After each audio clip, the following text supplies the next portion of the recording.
Let's get right into it. Yes. And lo, the Lord said unto the Nephites, I know you're really depressed, well, with all your AIDS and everything, but there is an answer in Christ. You see, this book can help us. I just told a lie. Uh-oh. No, wait, I didn't lie. I just used my imagination. And it worked. You're making things up again, Arnold. But it worked, You're Dad. stretching the truth again, and you know it. Don't be a fibbing Fran Arnold. Joseph Smith? Cause a lie is a lie. Not a lie. You're making things up again, Arnold. Oh, You're conscience. taking the holy word and adding fiction. Be careful how you proceed, Arnold. When you fear, there's a prize. This is bullshit. The story that I had been told is that the way to cure AIDS is by sleeping with a virgin. I'm going to go and rape a baby. Oh. What? Oh my, no, you Goodness. can't do that. No. Why not? Because that is definitely against God's will. Says who? Where in that book of yours does it say anything about sleeping with a baby, huh? Nowhere. Behold, the Lord said to the Mormon prophet Joseph Smith, you shall not have sex with that infant. Lo, Joseph said, why not, Lord? Huh, why not? And the Lord said, if you lay with that infant, you shall burn in the fiery pits of Mordor. Really? A baby cannot cure your illness, Joseph Smith. I shall give unto you a frog. And thus, Joseph laid with the frog, and his AIDS was no more. You're making things up again, Arnold. You're recklessly warping the words of Jesus. Can't you say what you want, Arnold? Come on, You're hobbits! digging yourself a deep hole. Here, pause it.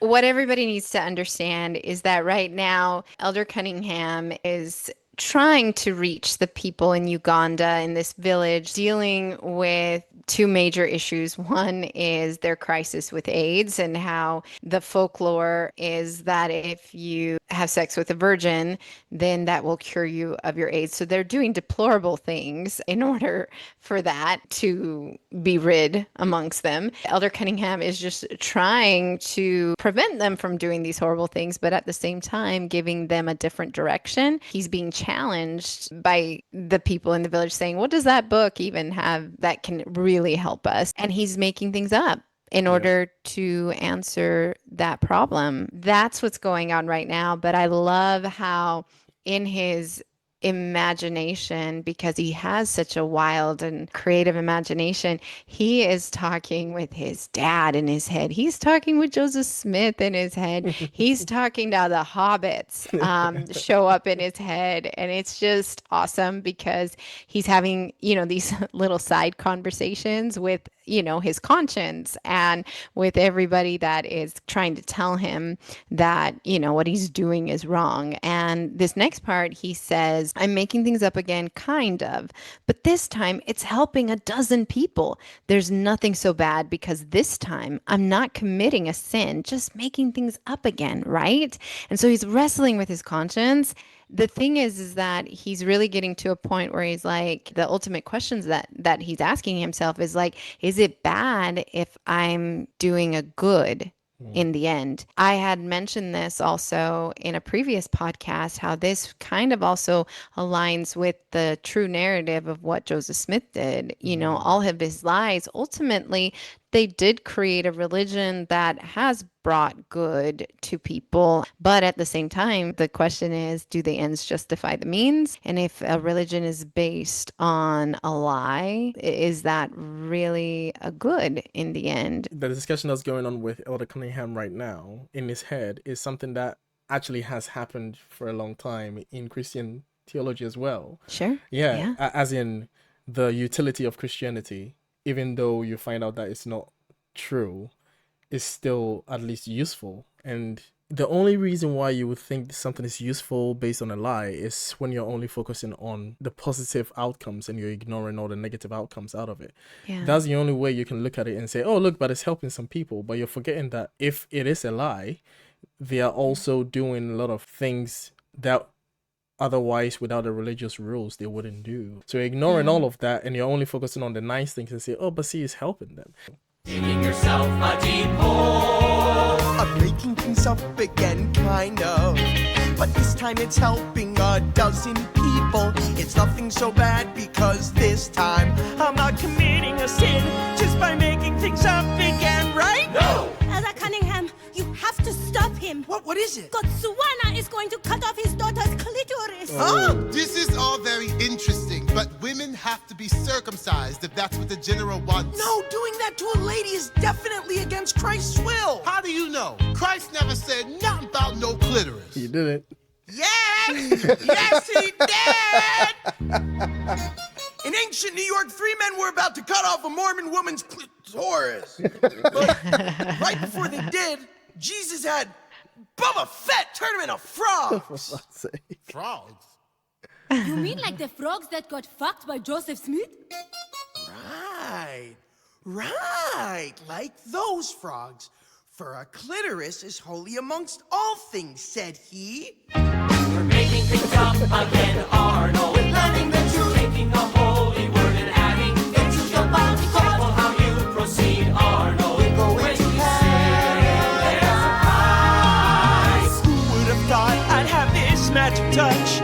Who'd have believed I could man up this much? I'm talking, they're listening, my stories are glistening. I'm gonna save them all with this stuff. Pause. All right.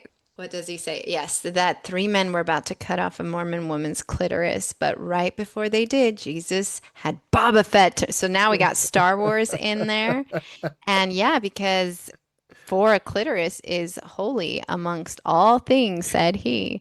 That is probably my favorite line in the entire spectacle. That is the Book of Mormon musical. It's just hilarious.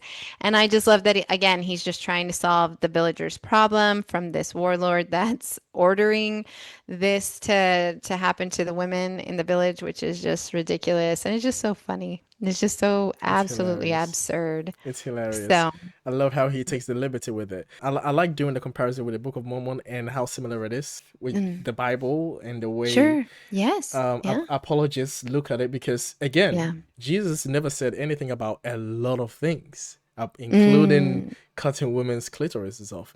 He also never said anything about child abuse. He never said anything about sleeping with children. He never said anything about slavery. Actually, he did. He just used that as an analogy for something else without condemning slavery. So so he used that as an everyday thing.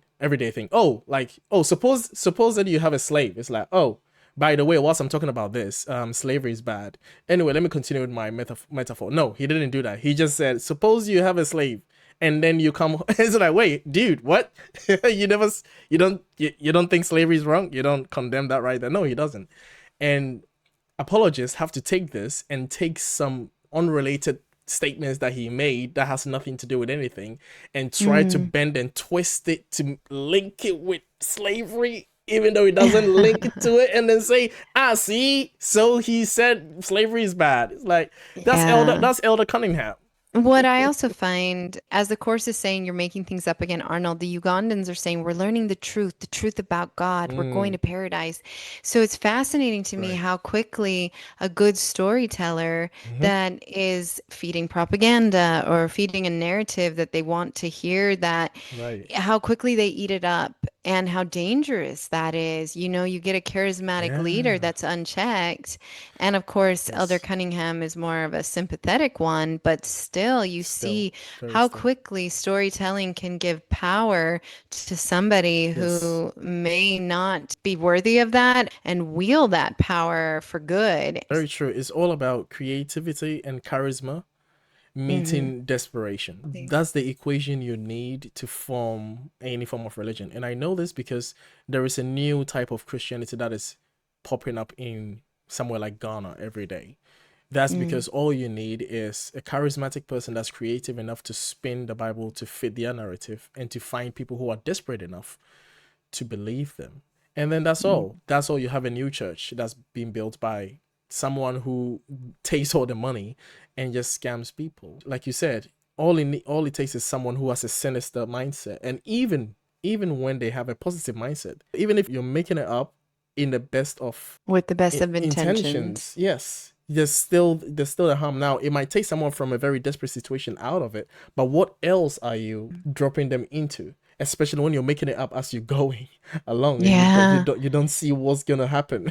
right? Which is completely what Elder Cunningham is doing, but also Joseph Smith. If you read what's called the Doctrine and Covenants, which is kind of a little bit more of a record of what was going on, he really, as things were happening in his day to day, he would pretend to pray to God and receive revelation from God Oh, really? to remedy whatever situation was happening. So if somebody had not been listening and obeying him or challenging him, basically he would have a revelation saying, oh, God said that you need to repent and that you need to now do what I Interesting. say. And so he would wield that power to get what ultimately he wanted. He wanted more women wanting to figure out a way around that. And so he created this whole thing about praying to God and asking him, hey, I'm just curious, back in biblical times, I've read how, polygamy was practiced. Can you tell me more about that? And then he said, oh, God told them that, yeah, I want you to practice it as well. And of course, he's like, oh, no, God, I could never do that. And God says, I will destroy you if you don't do that. And so he's like, oh, my goodness, no, I can't possibly do that. And so because God is so serious, he sends down an angel with a flaming sword saying, it's either you do this or it's over for you, man. And of course, I'm totally paraphrasing and being silly with it, but in essence, that is exactly what the church's stance is on how polygamy was restored to the earth, was because of this, because of him asking, when ultimately he was just like, I want to fuck more women. How can I go about that? And so he basically Exactly. says he was commanded by God. And so again, that's like exactly to your point. Yeah. Who'd have believed I could man up this much? I'm talking, they're listening, my stories are glistening. I'm gonna save them all with this stuff. You're making things up again, Arnold. You're making things up again, Arnold. You promised me. You're making things up again. Up again, making things you are. Arnold. I love it.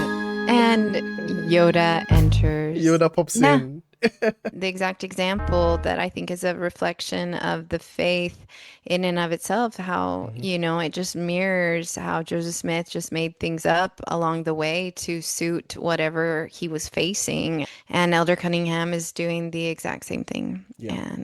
And Joseph Smith was not the first person to do this. So he just happened to create what is now one of the most wealthy religion on the face of the planet. So there the you most go. wealthy. Yes.